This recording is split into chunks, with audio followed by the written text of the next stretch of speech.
sendo cobrado de forma indevida, pois inclui tributos que vão muito além do consumo de energia. Para conseguir o ressarcimento do valor pago indevidamente nos últimos 5 anos, tanto empresas quanto pessoas físicas têm entrado na justiça, isso desde 2016, para reaver ou tentar reaver o dinheiro pago de forma não corretamente por essa tributação indevida. As ações na justiça costumam ter dupla finalidade: pedir liminar para que o imposto deixe de ser calculado com essas taxas embutidas e também cobrar o valor indevido retroativamente pelos últimos 5 anos, que é o prazo de prescrição do direito.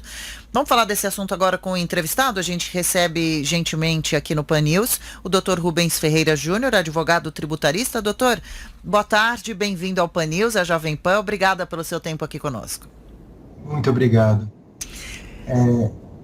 Tá bom, deixa eu te perguntar, então já te passo a bola, o senhor fala pra gente um pouquinho sobre o assunto. Como eu faço para saber se eu tive um valor indevido cobrado na minha conta de luz nesses últimos 5 anos? Como eu faço para levantar essa informação e ir atrás dos meus direitos? Na verdade, se você consumiu energia elétrica, você com certeza está pagando já um tributo indevido. Então, a base para você verificar se você teve essa tributação ou não é muito simples. Na verdade, a margem atualmente é de R$ 150, né? Claro que a análise é feita pela quantidade de quilowatt-hora, mas assim, para facilitar para o consumidor, a gente dá essa margem. Então, se o consumidor gastou mais que R$ 150 por mês de energia elétrica, muito provavelmente ele teve uma tributação indevida inserida na sua conta de luz. E, portanto, como você mesma disse, tem direito ao ressarcimento. Agora, doutor Rubens, a dúvida que eu tenho é, isso vale para todos os consumidores? Por exemplo, eu na minha casa, uma indústria, uma empresa, todo mundo está nessa situação? Todo mundo está nessa situação. Na verdade, essa análise, geralmente as grandes análises tributárias, as grandes ações tributárias, corriqueiramente, por praxe, elas são para as grandes empresas. Essa não. Quaisquer consumidores, pessoas físicas ou jurídicas, elas podem requerer, né, na justiça, pleitear esta devolução. O ponto principal é que esta ação, como bem mencionado, ela realmente tem uma natureza dúplice.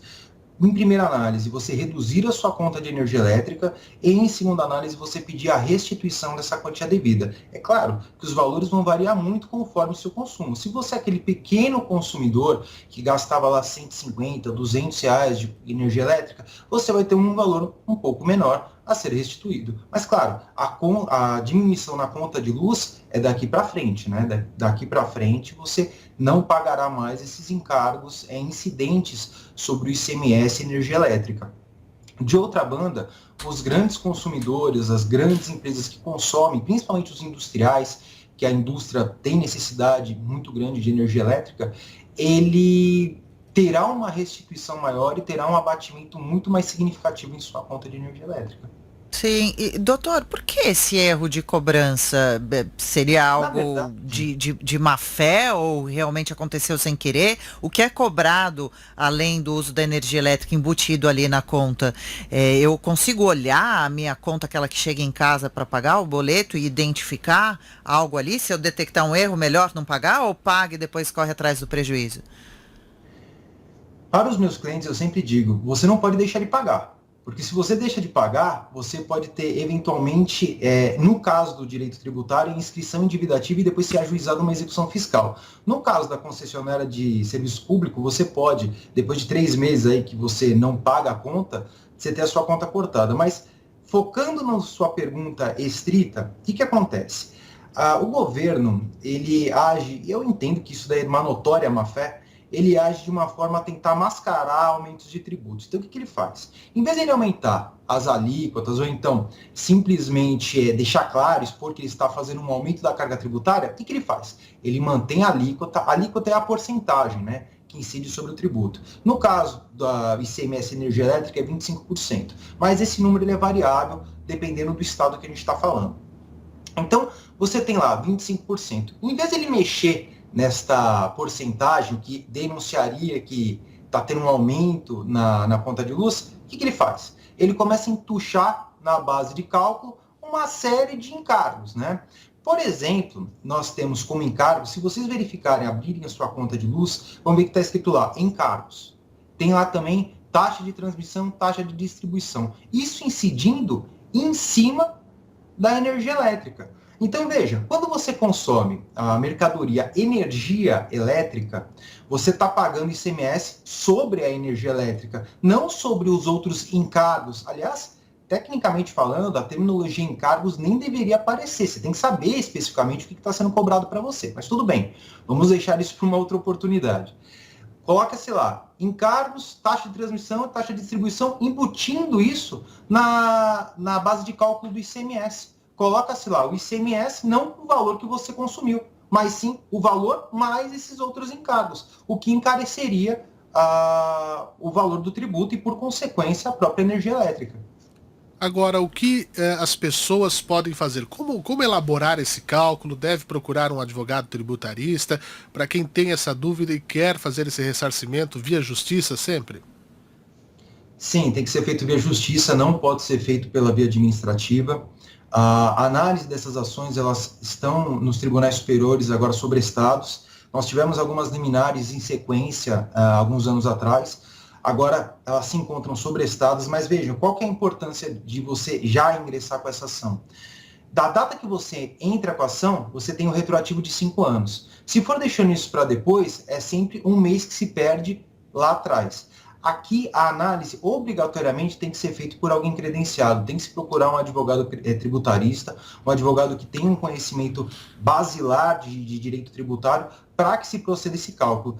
E isso aqui é muito importante que seja dito, porque eu já verifiquei na internet, as pessoas, elas pinçam uma situação como essa que eu estou falando para vocês do ICMS sobre energia elétrica, e começam a querer fazer cálculos e assim, das coisas mais absurdas possíveis. Já vi gente requerendo em direito tributário devolução do dobro.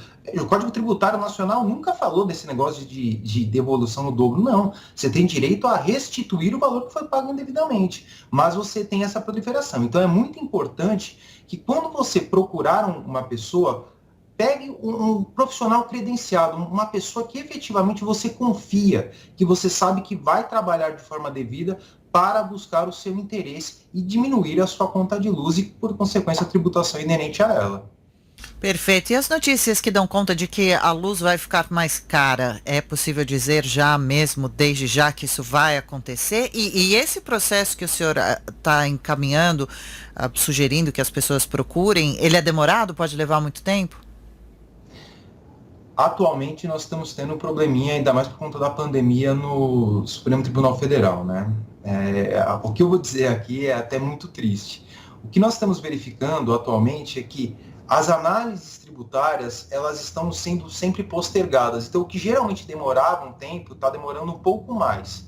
E quando demora um pouco mais, a gente sabe que o prejudicado é sempre o contribuinte. Este aumento de energia elétrica, que você mesmo comentou, isso vai ter impacto na tributação? Com certeza isso terá impacto na tributação. Por quê? Porque a base de cálculo do ICMS é o valor da energia elétrica, só que indevidamente embutida, as taxas de transmissão, taxa de distribuição e encargos. Tudo isso que encarece a energia elétrica também vai ter o resvalo na tributação. Então você também terá que pagar mais tributo em decorrência disso.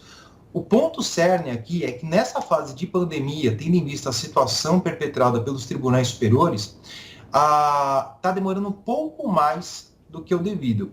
Então, durante essa fase, o contribuinte vai ter que ter um pouquinho mais de paciência efetivamente para ver solucionado o seu litígio.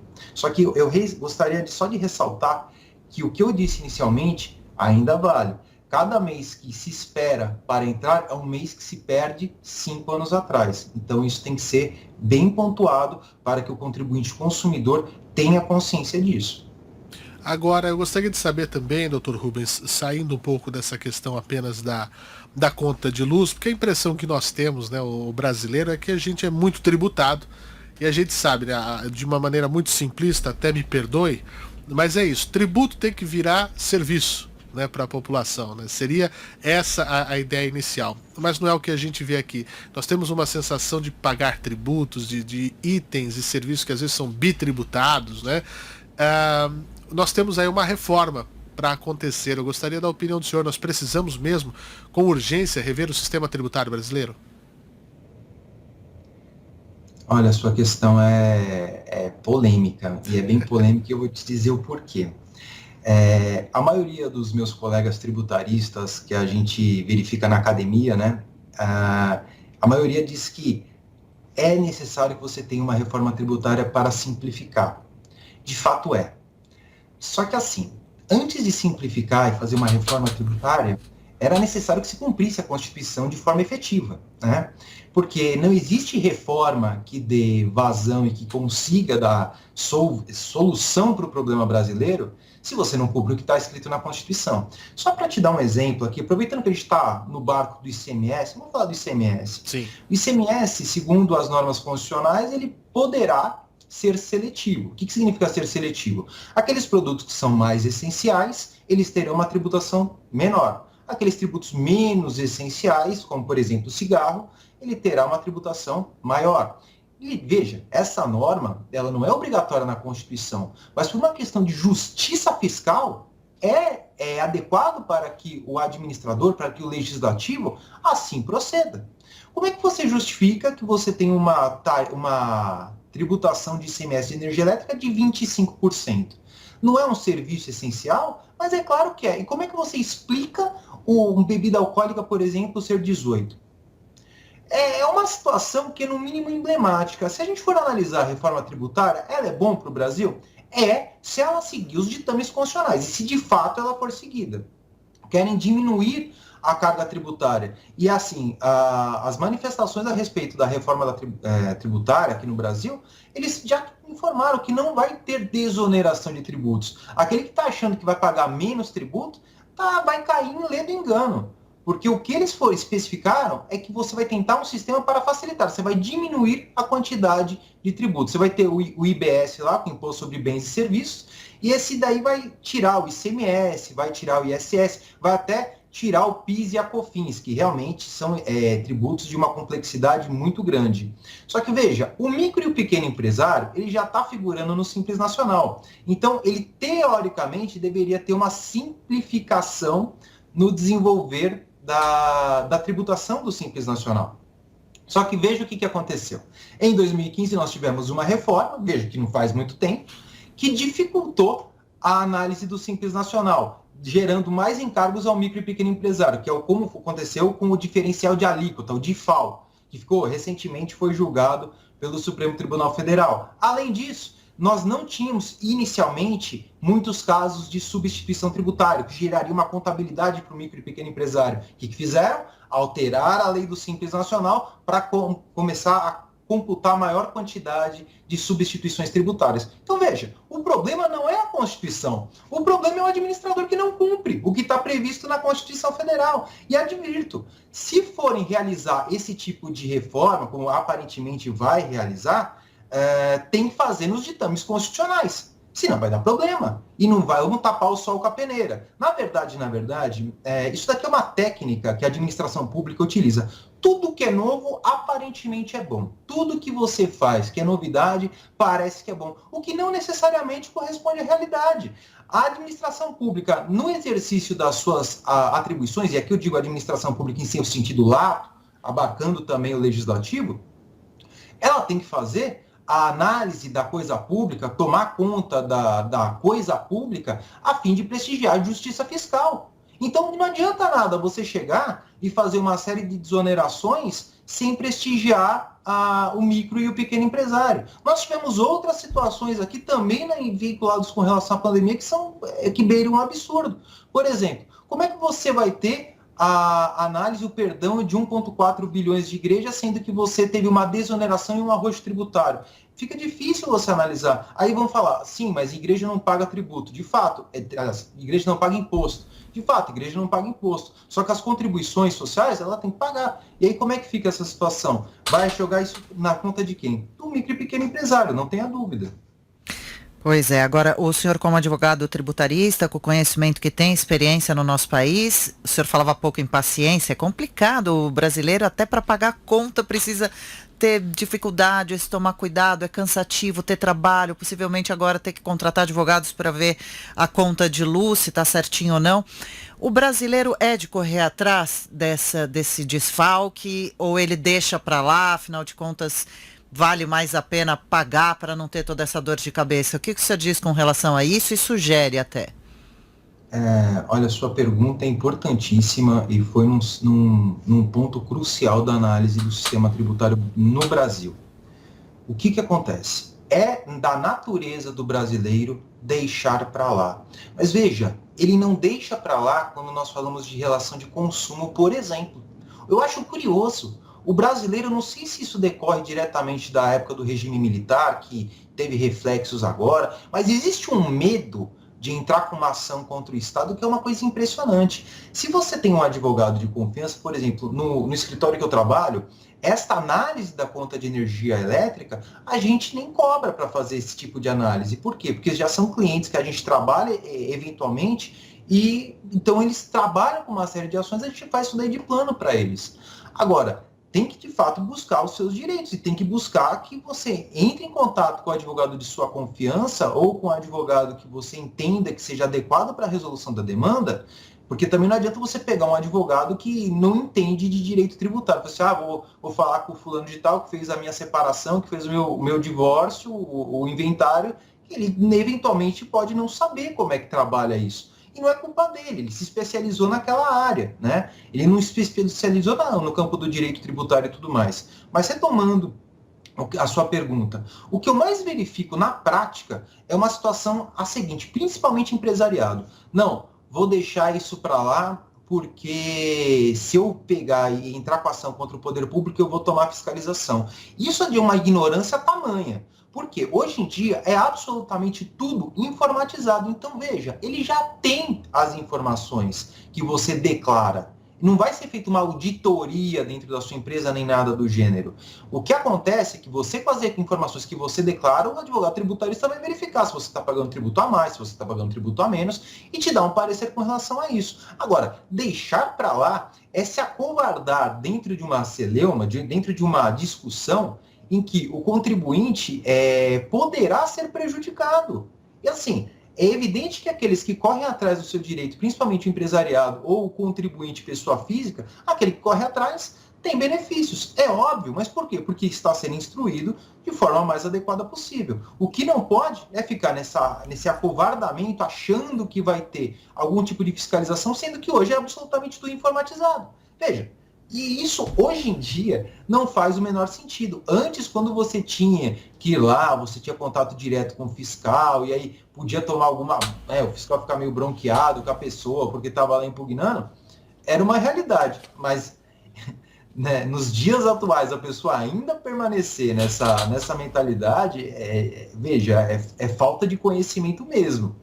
Porque não consigo entender outra justificativa para esse semblante. Então, de fato, brasileiro, infelizmente, o que não se verifica em países como os Estados Unidos, Inglaterra e mesmo parte da União Europeia, com relação aos tributos naturalmente acomodado. Então ele costuma deixar para lá, mesmo que isso, por vezes, não vai gerar nenhum tipo de gasto com ele com relação ao advogado. Mas faz parte. Tem que ir atrás, né? Fica aqui então a dica também, e até deixando passar sempre, né? Os que agem de má fé acabam se fortalecendo, não é? Deixa eu agradecer, a gente falou aqui especialmente sobre o ICMS, que vem sendo esse imposto cobrado de forma indevida, incidentemente na conta de luz. A gente conversou com o advogado tributarista, o Dr. Rubens Ferreira Júnior. Doutor, obrigada, viu, pelo seu tempo aqui com a Jovem Pan, por todas as informações. Bom domingo, até uma próxima. É sempre um prazer, agradeço muito o convite. Nós que agradecemos. Boa semana também, Fernando. Agora 2 horas em ponto.